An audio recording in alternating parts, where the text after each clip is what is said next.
I would like you to recall your last online shopping experience.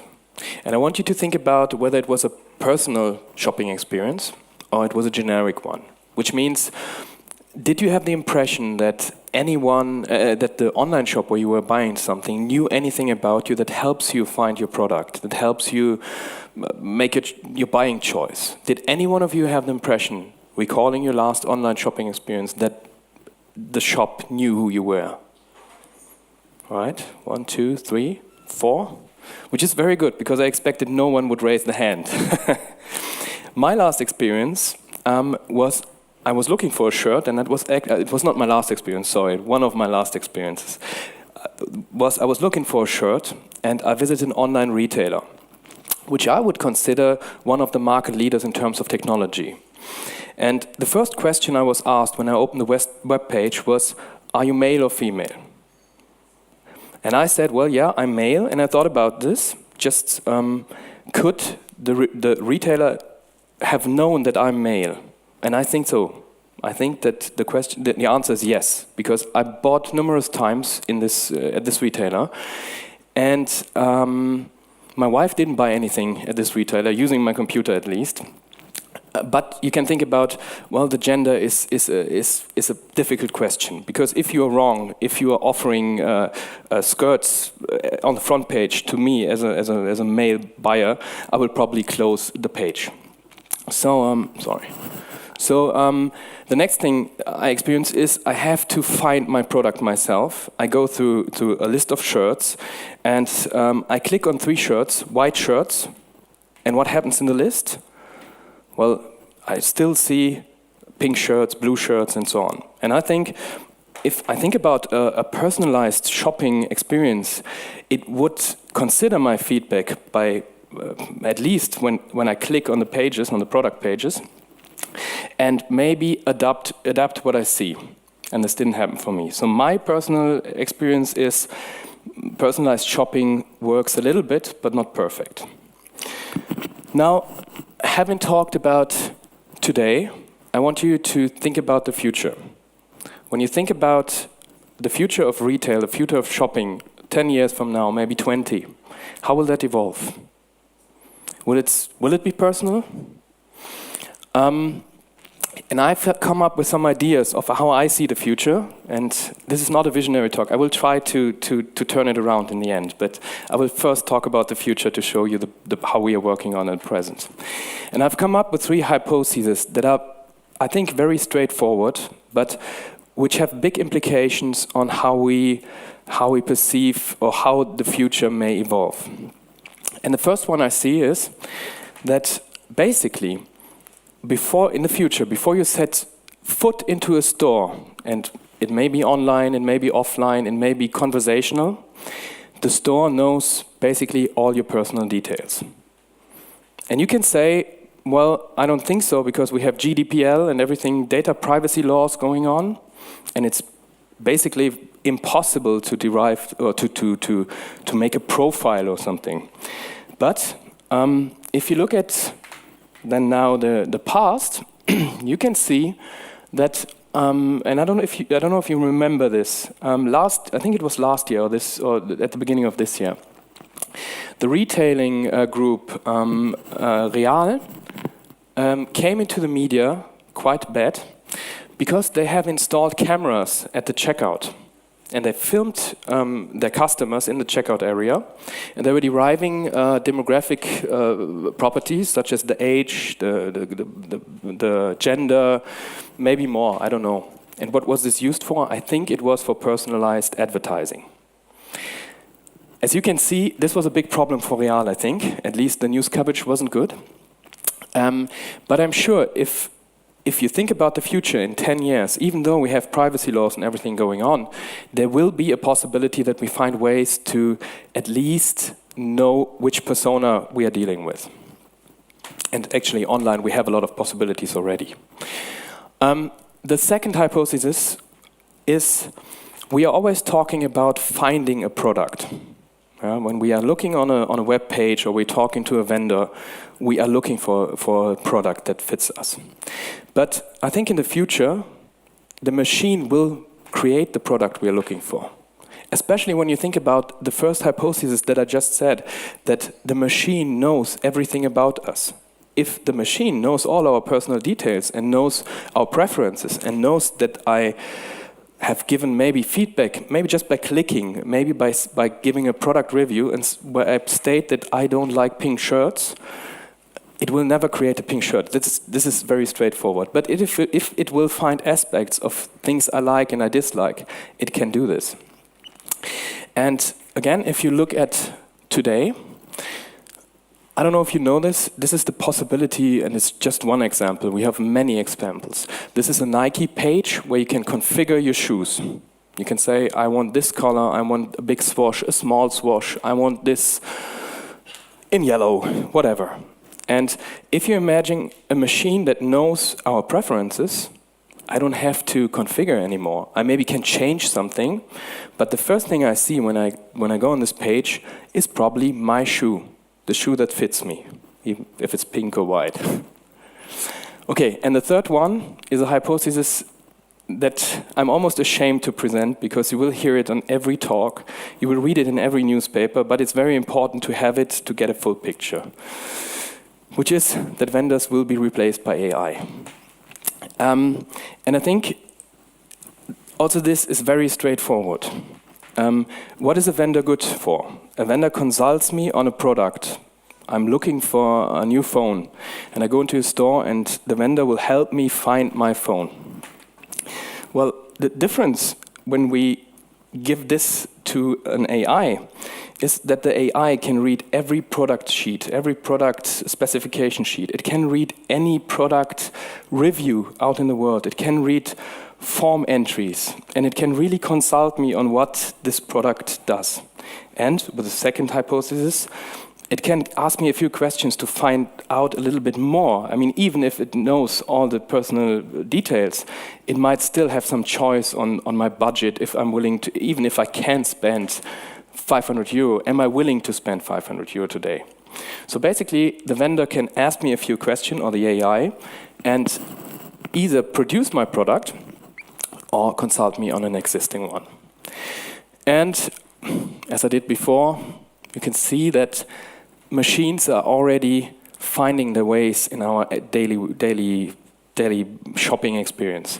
This is at MediaMarkt, I think it was something they piloted last year. And yes, this is not the machine that I'm envisioning for the future. It's not. I don't want to talk to a moving trash can.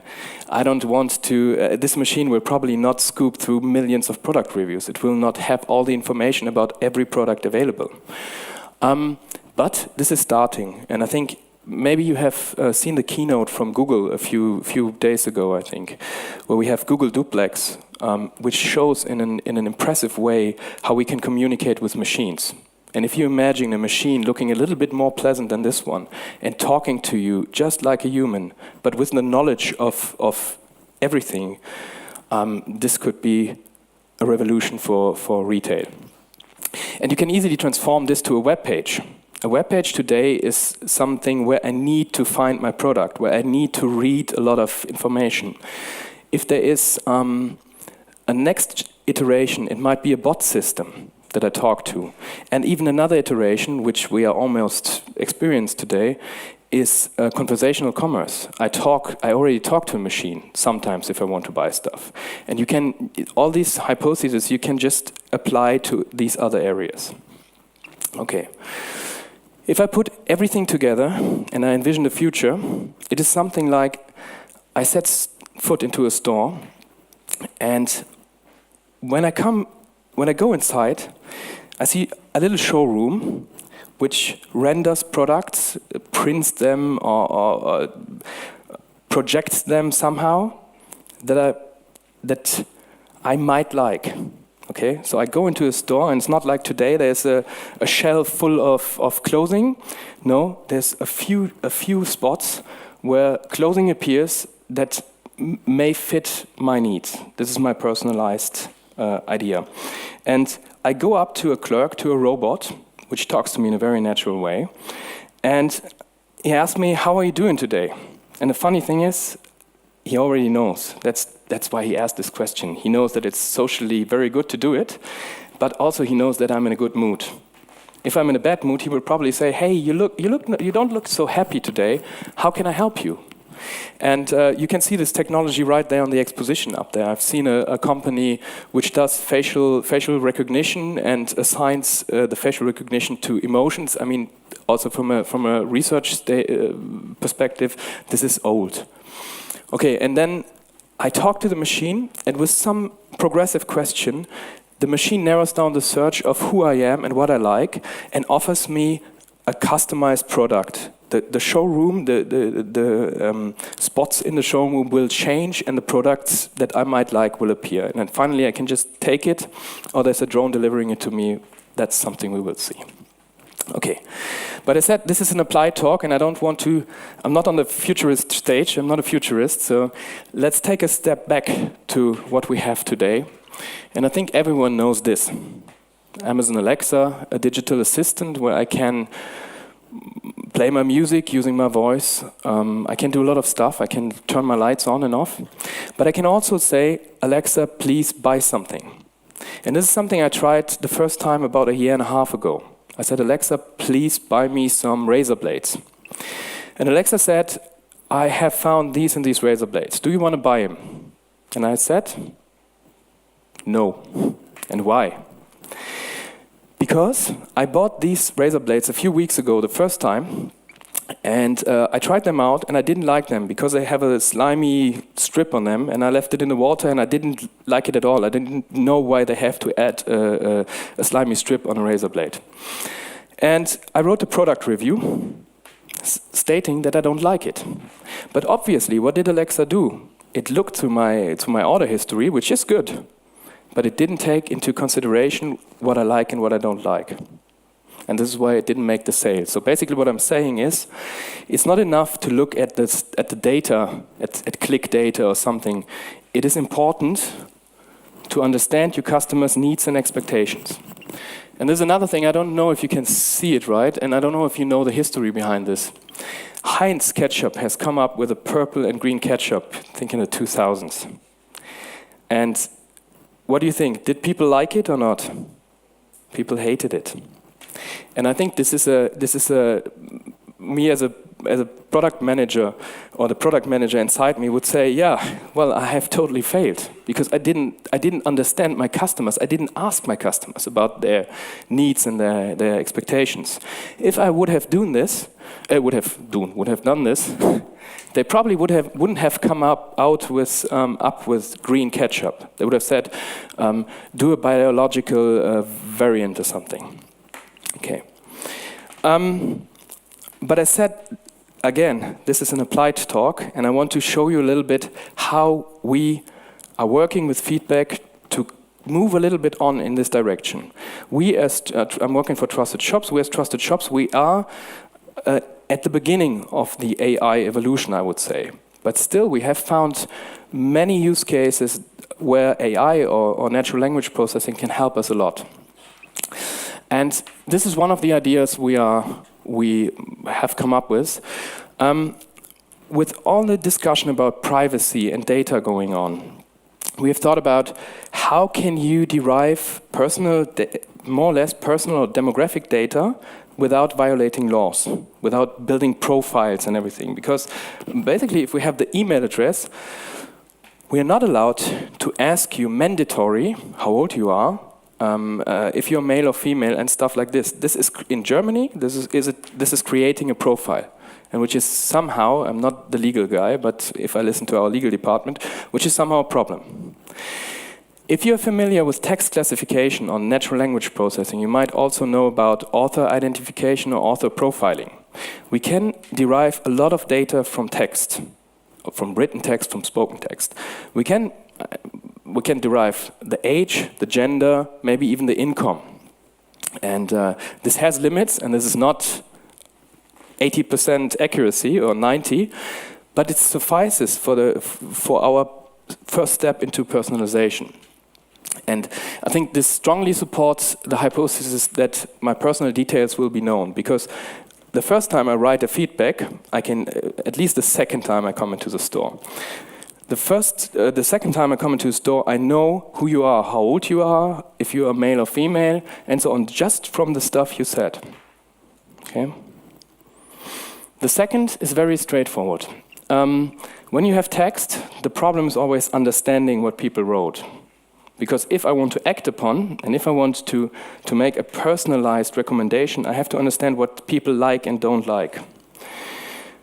And basically what we do is we do a multi-class classification on our texts, and then we find out which aspects people liked and didn't like about a product category or product. And if we are taking this a step further, we can start creating products. Because when you have the product category mobile phones, and you know what people like and don't like about existing phones, they tell you what they like and what they don't like. You can build the ideal phone, right? So this is the first step into this direction. And the last one is quite connected to this. It is understanding text. What we have experienced when you ask people for a rating regarding a company or something, they will often write, at least the Germans, thank you, everything was perfect, when they give 5 stars. Does it help the vendor? Does he know this works very good, this aspect works very good, or this you could improve this? No, he doesn't. So basically, and you know bot technology, I don't need to go into the details, but you can use a bot-like technology to talk to your customer. And what we need to do is to ask progressive questions. That means the first thing is, he says, I write down, everything was perfect, thank you very much. The second thing, the machine will ask, okay, thank you very much for your feedback. Can you tell us a little bit more? Did the delivery work well? Was the product quality okay? And I think about it, and if I have the time, I will maybe revise my statement, and I will say, okay, the delivery, if you're saying this, the delivery wasn't perfect. It was predicted for Monday, but the product arrived on Tuesday. And then I can ask another question. Do you think this was related to the dealer's process, or do you think this was due to Hermes or anything? And given these progressive questions, we can narrow down the search on what happened here, and we can gather feedback. And if you think this a step further, you can use the exact same technology to find out which product you need to consult on. If I say, well, I want a cheap product, then the machine can go through the millions of product reviews and look which aspects can divide this a little bit further, and it can ask the next question. So I think within 2 or 3 questions, a machine could consult you on every existing product and could point you out which one is the best for you. Okay, there are many, many more use cases, and I'm happy to discuss with you. Oh, sorry, the last one. As before, this supports the hypothesis that vendors will be replaced by AI, because this technology can help narrow down the search, it can help narrow down whatever you need to know, and this is the first step. If you combine this with technology like Google Duplex, we are there, I think. Okay. There are many, many more use cases, and I'm happy if I'm running around until 6 o'clock this evening. So if you have any questions, if you would like to discuss what else you can do, just find me and talk to me. What I can tell you is that I indeed believe that feedback is the key to understand your customers. And then given the feedback of your customers, that you can enable truly personalized commerce. And just with this, because if you don't understand your customer, you will never be able to do something personalized. And my strong recommendation is if you don't collect feedback yet, and feedback is not just textual feedback, it's clicks on something, it's everything that is connected. You can even think about in a supermarket, someone taking out a muesli box and looking on it. This is feedback. Does he put it back, or does it put it in his cashier? So just start collecting feedback and start your ideas. What can you do with AI on this? Okay. That's the end of my talk. Have a good lunch. If you have any questions, I think you can find me afterwards, so everyone can have his whatever is available. Thank you very much.